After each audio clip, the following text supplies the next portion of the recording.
Paracha número 34, Bamidbar, en el desierto. Se encuentra en Números, Bamidbar 1:1 a 4:20. Vamos a orar para comenzar esta enseñanza.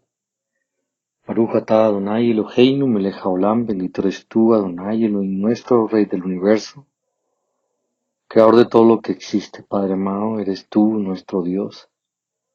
Hoy, Señor, vengo a ti clamándote de tu guía, la guía de tu Espíritu Santo, de tu Ruach HaKodesh, para que esta enseñanza, Señor, sea llevada conforme a tu propósito, bendito Dios, a lo que has puesto en mi corazón, bendito Dios. Hágase tu voluntad y no la mía.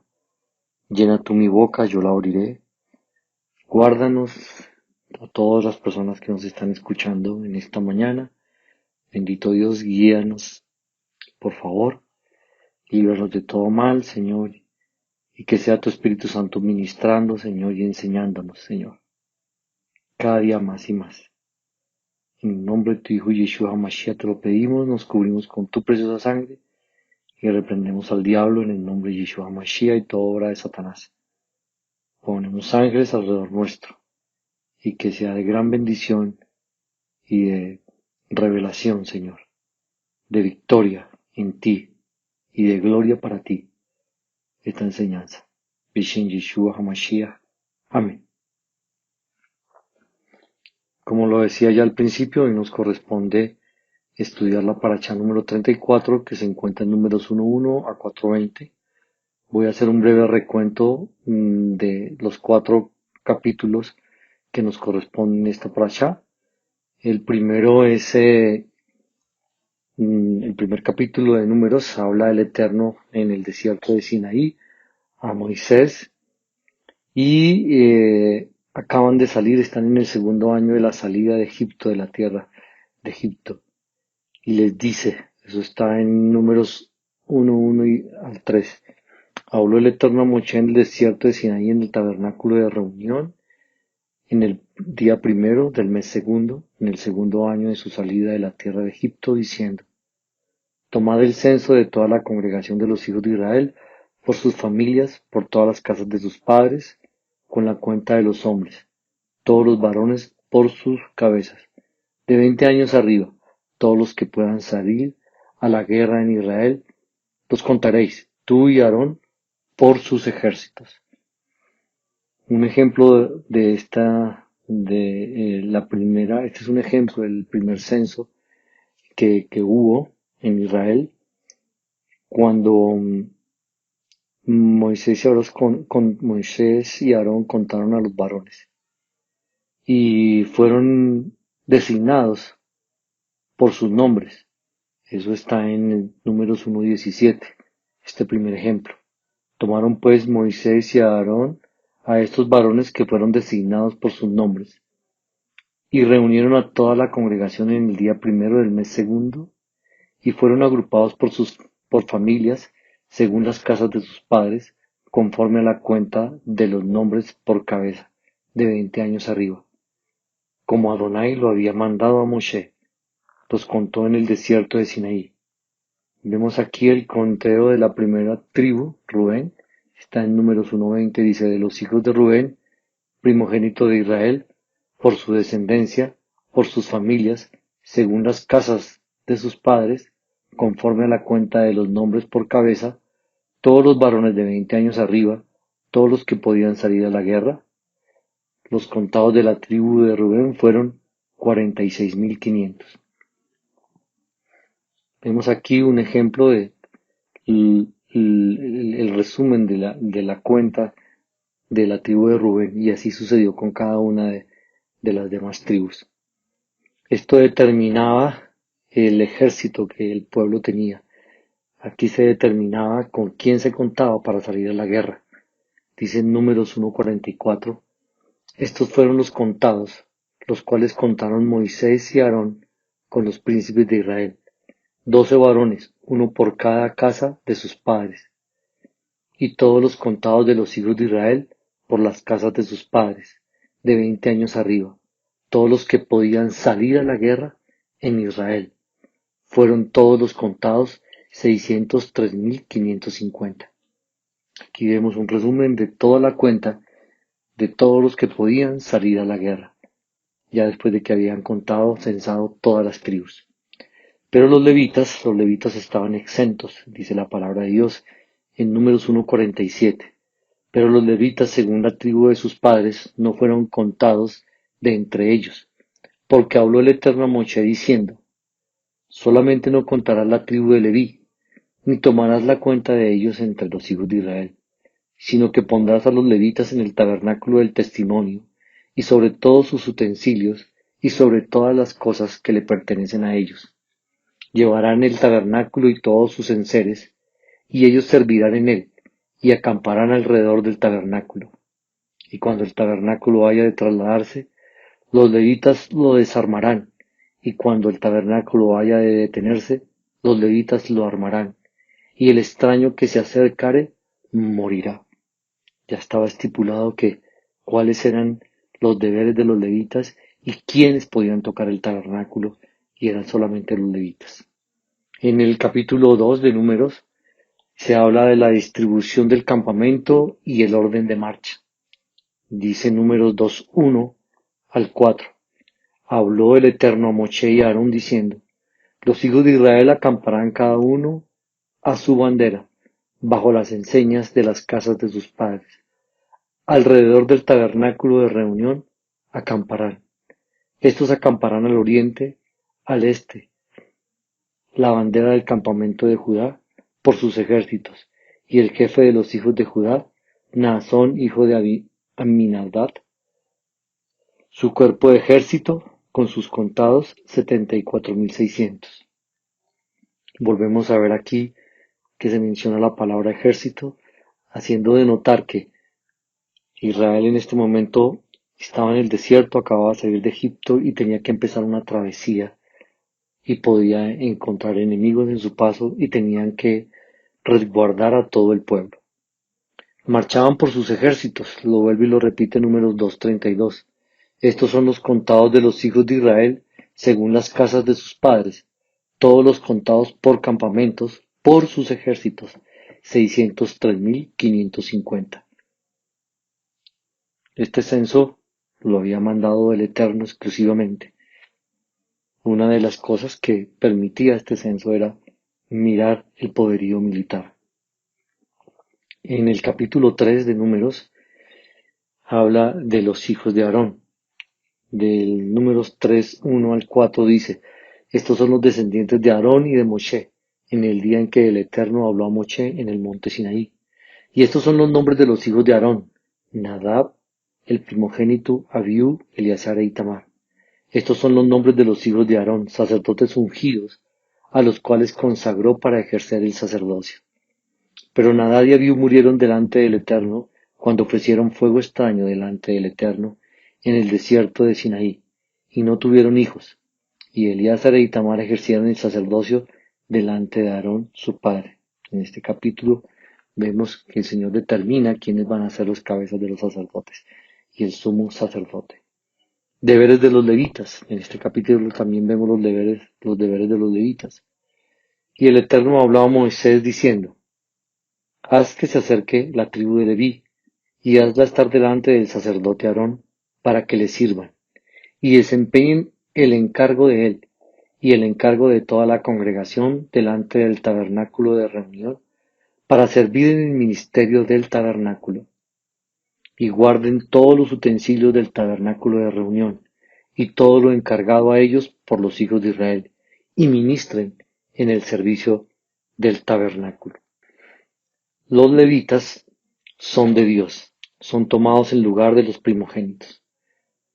Aquí también en este capítulo, a pesar de notar los deberes de los levitas, son también, nos habla el capítulo, que son tomados en vez de los primogénitos.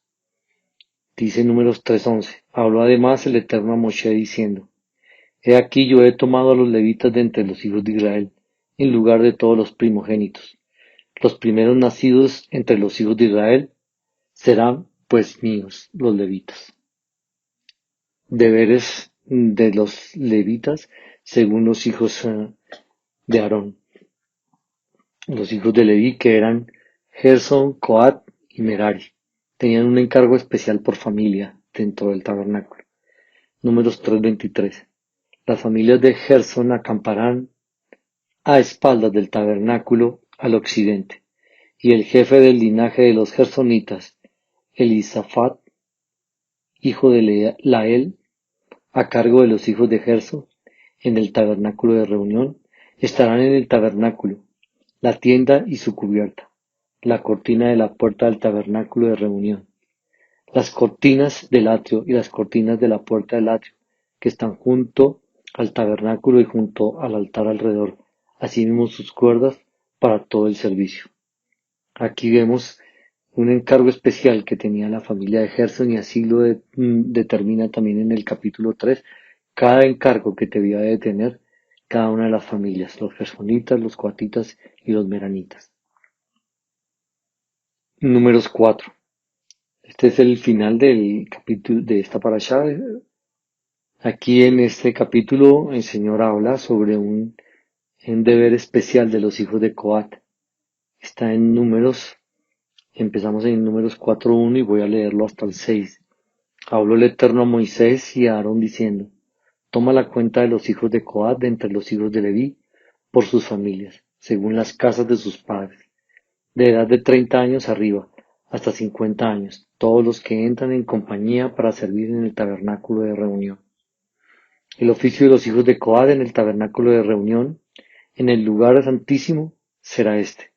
Cuando haya de mudarse el campamento, vendrán Aarón y sus hijos y desarmarán el velo de la tienda y cubrirán con él el arca del testimonio, y pondrán sobre ella la cubierta de pieles de tejones y extenderán encima un paño todo de azul y le pondrán sus varas. Este era un encargo muy especial porque cuando se iba a desmontar el tabernáculo, ellos tenían que primero cubrir, como lo dice este capítulo, todos los enseres del arca del testimonio. Debían de cubrir el arca del testimonio y debían de ponerla con pieles de tejones, cubrirla con pieles de tejones. El encargo está ahí exactamente detallado. Y así termina esta parashá en el versículo 20, dando instrucciones de qué es lo que debía hacer cada uno de estas tribus. Ahora sí, la enseñanza. Hoy he querido referirme en ocasión del censo que el Eterno mandó en el versículo del 1 al 4. He querido referirme a este censo y qué denotaba este censo entre muchas de las cosas que denotaban. Entre lo que denotaba este censo era el poderío militar de un pueblo. Mostraba la fuerza de un pueblo, pues dejaba ver cuántos hombres de guerra tenía ese pueblo, en este caso Israel. Dejaba ver, entre otras cosas, la capacidad para enfrentar a los enemigos. Por eso habla reiteradamente de los ejércitos que tenía cada tribu.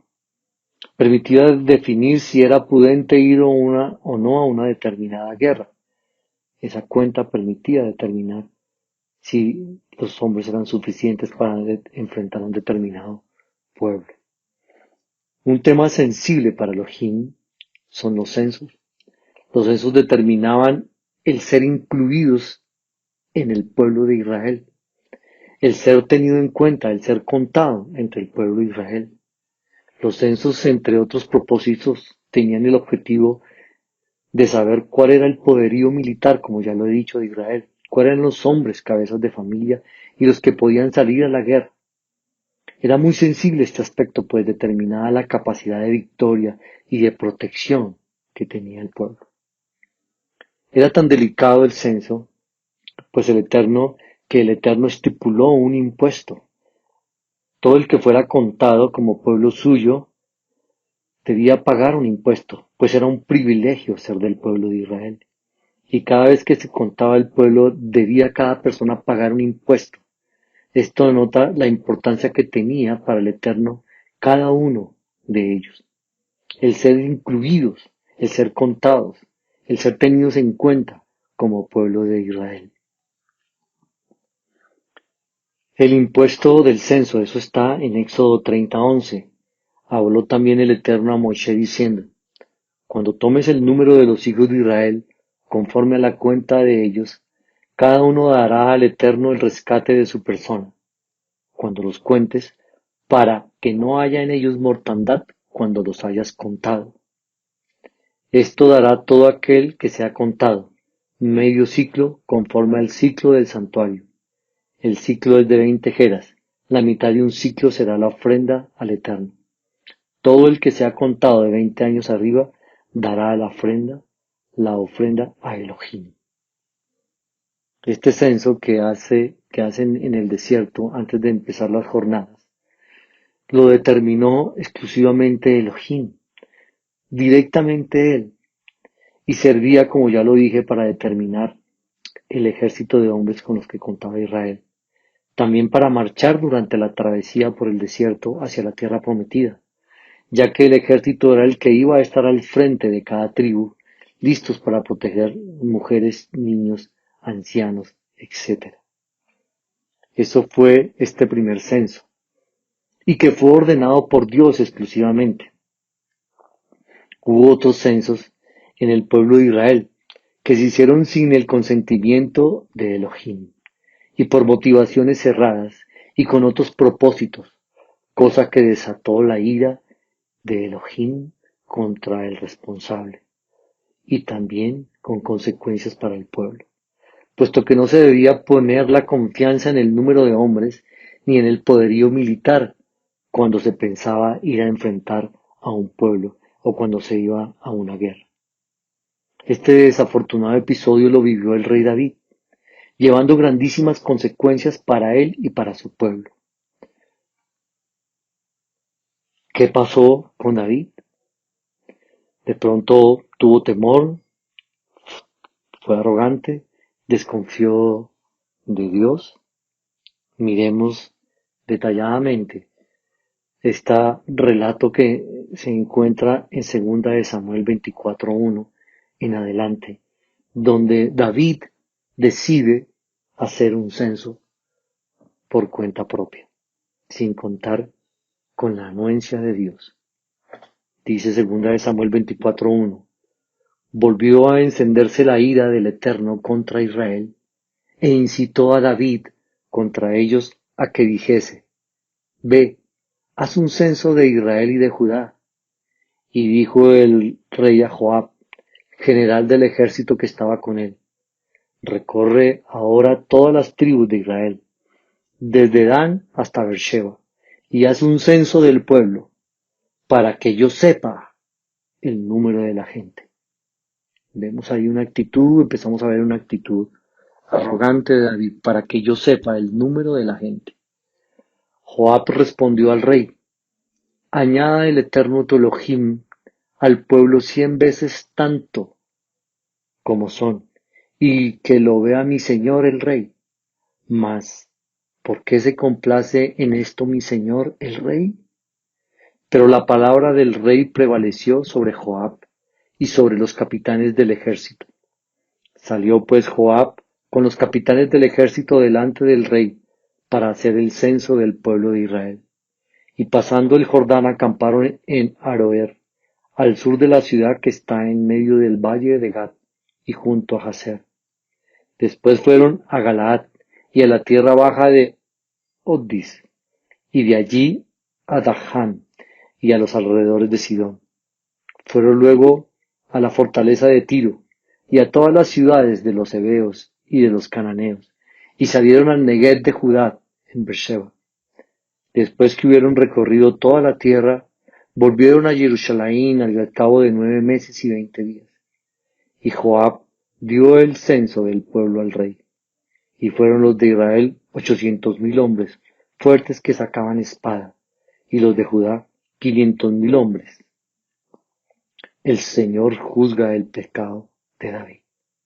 Esto molestó grandemente a Dios, el hecho de que David hubiera tomado la decisión de hacer un censo, de mirar su capacidad militar, su poderío militar, de tal vez poner su fuerza en la cantidad de hombres que tenía. Dice 2 Samuel 24:10.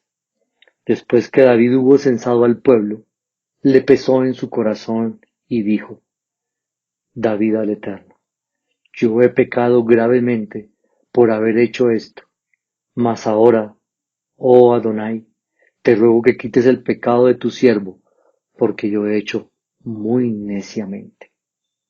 Aquí vemos esta motivación que tuvo David fue incorrecta, fue necia, fue necio su corazón al mandar a hacer un censo y querer tal vez poner la seguridad para ir a la guerra en la capacidad militar.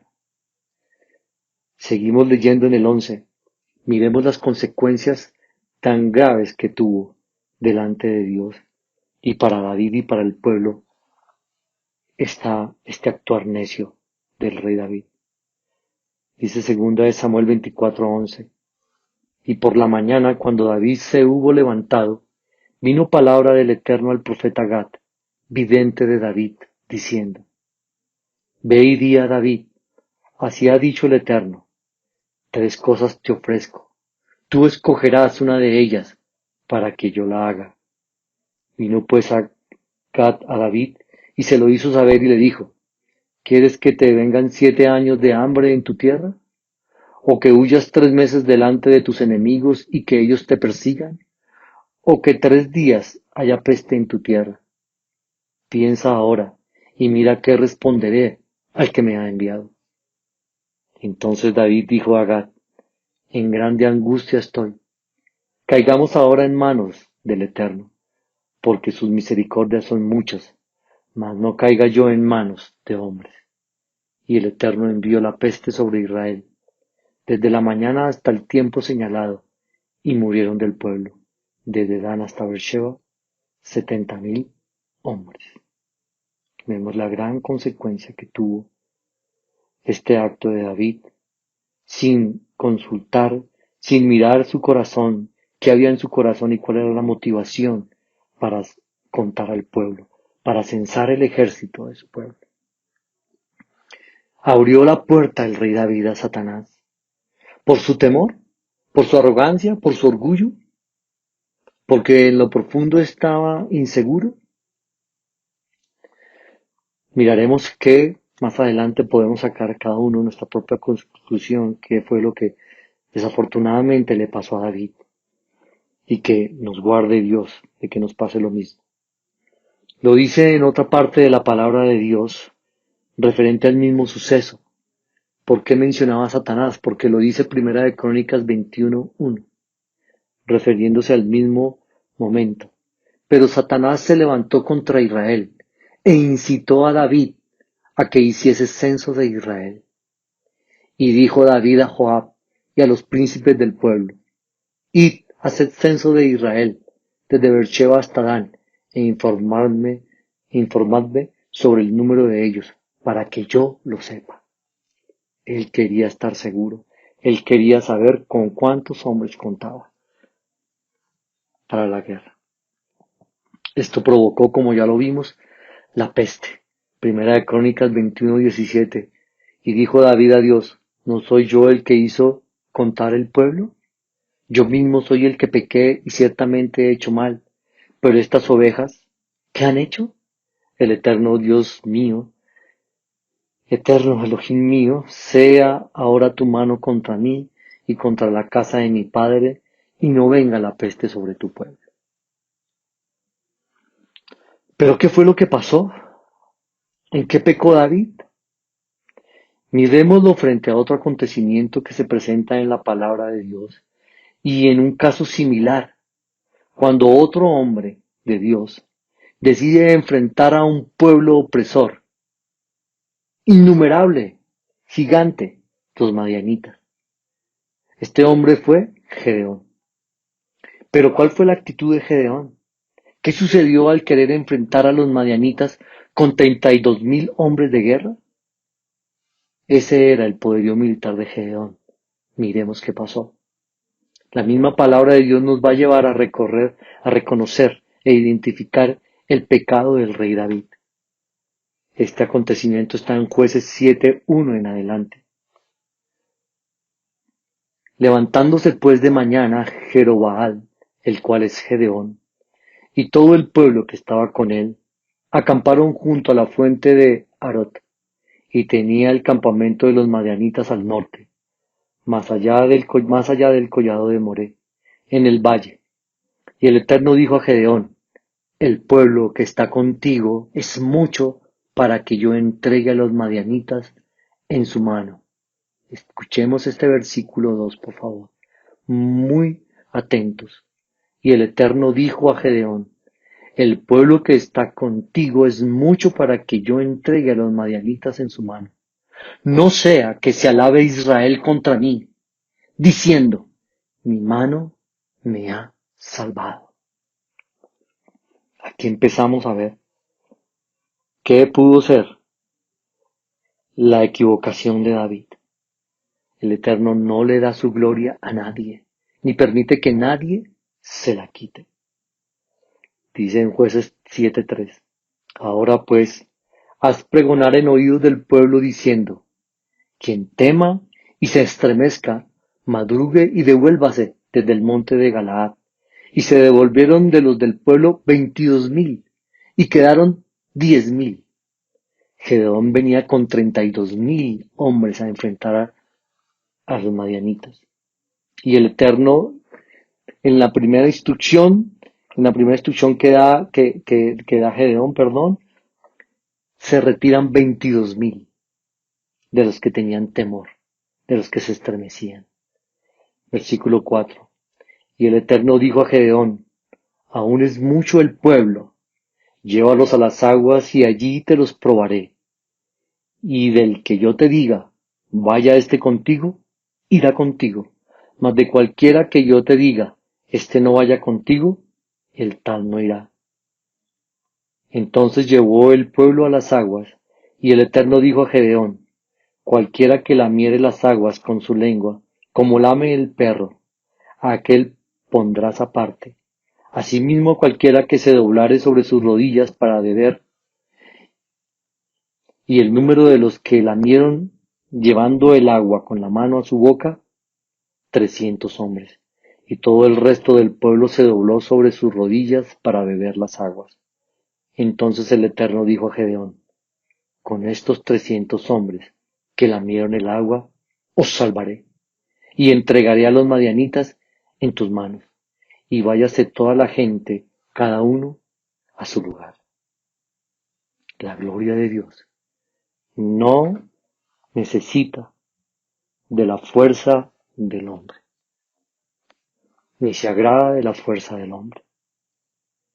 Vemos aquí que con 300 hombres entregó Dios a los enemigos de Gedeón, que eran multitudes, como lo vamos a ver, con menos del 1% de sus expectativas, con menos del 1% de sus intenciones, con menos del 1% de su confianza.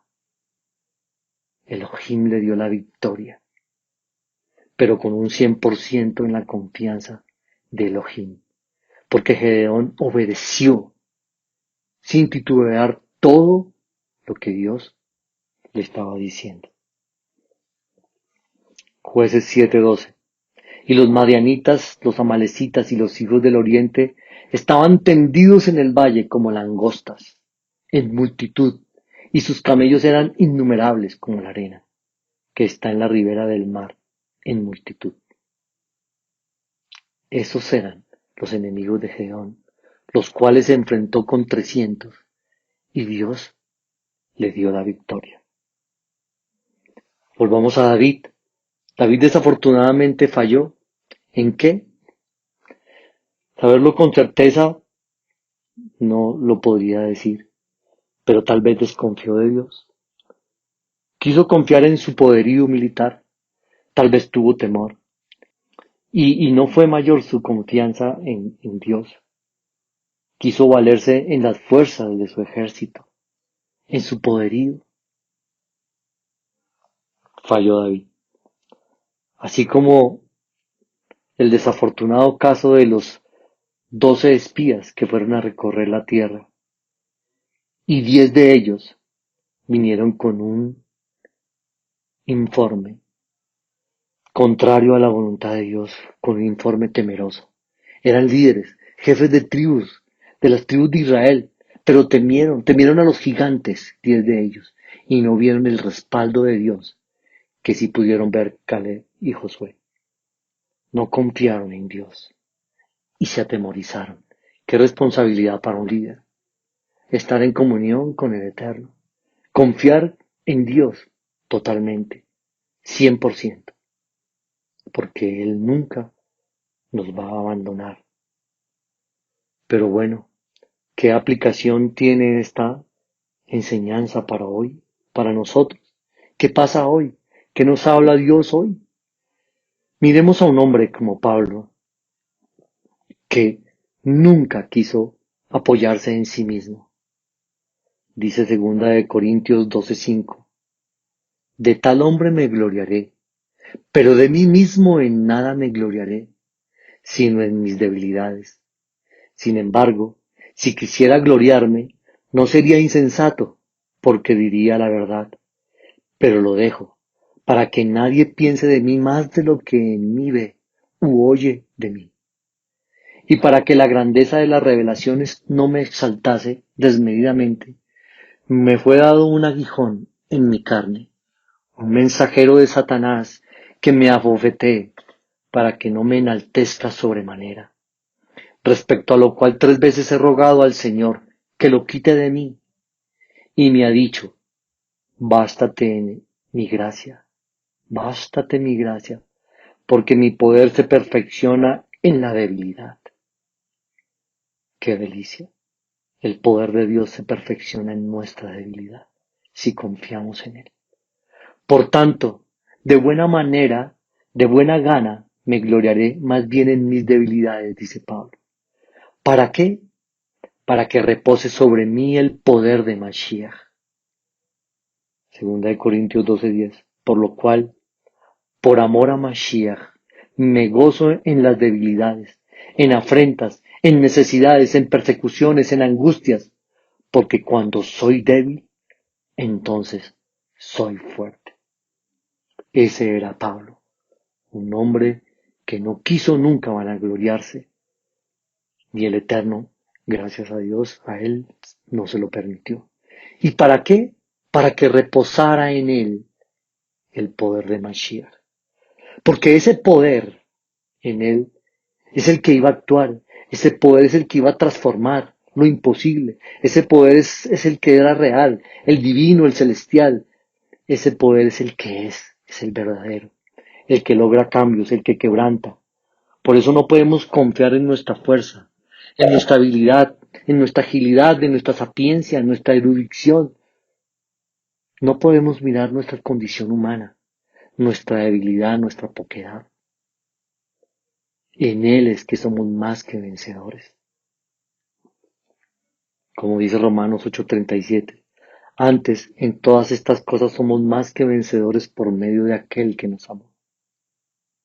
Y dice Proverbios 21:31, el caballo se alista para el día de la batalla, mas de Adonai es el que da la victoria, mas Adonai es el que da la victoria. Vamos viendo cómo es que debemos fortalecernos en Dios. Dice la palabra de Dios también que no se agrada en la agilidad. No se agrada a Dios en la agilidad nuestra. El Salmo 147:10 dice, no se deleita en la fuerza del caballo, ni se complace en la agilidad del hombre.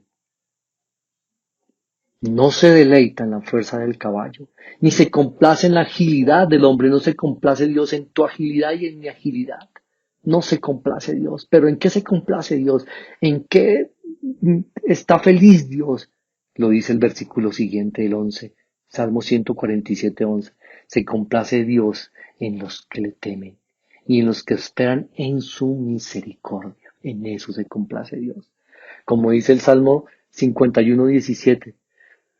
Los sacrificios de Dios son el espíritu quebrantado, al corazón contrito y humillado. No despreciarás tú, oh Dios, ese corazón contrito y humillado. nunca Dios lo va a despreciar. O ese corazón que se deja dirigir por el Ruach HaKodesh. Por eso tenemos que estar muy atentos a los enemigos de la gloria de Elohim. ¿Cuáles son? La vanagloria, el querer quedar bien, el querer sobresalir, la soberbia, la altivez, la fama, la arrogancia, el desinterés, los afanes de este mundo que nos desvían, que nos quitan las fuerzas para seguir a Dios. La desobediencia, el no acatar a las autoridades, el no acatar los lineamientos. Esto le quita la gloria a Dios. El no querer ser humillado, porque el que se humilla será exaltado. Dice Mateo 23:12, porque el que se enaltece será humillado, y el que se humilla será enaltecido. Y 6 cosas aborrece Dios. Proverbios 6:16. 6 cosas aborrece Dios, y aún 7 abomina su alma. Dice la palabra de Dios, una de ellos, los ojos altivos. Los ojos altivos. Quiero aclarar que Dios en ningún momento pretende que tú y yo seamos mediocres, que no busquemos la excelencia, pero que busquemos la excelencia en Dios, que pongamos nuestra confianza en Él y que todo el crédito sea para Él. En eso se complace Dios. Dice Isaías 31:1.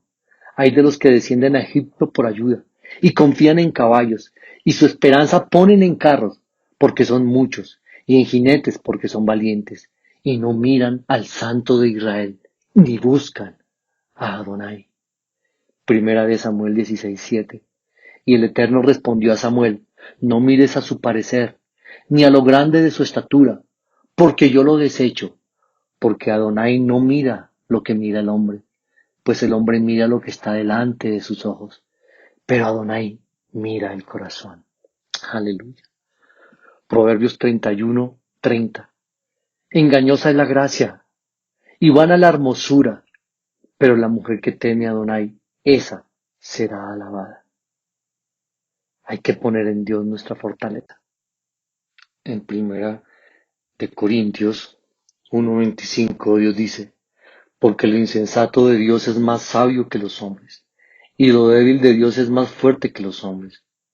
Pues mirad, hermanos, vuestra vocación, que no sois muchos sabios, según la carne, ni muchos poderosos, ni muchos nobles, sino que lo necio del mundo escogió Dios para avergonzar a los sabios, y lo débil del mundo escogió Dios para avergonzar a lo fuerte, y lo vil del mundo, y lo menospreciado escogió Dios, y lo que no es, para deshacer lo que es, a fin de que nadie se jacte en su presencia.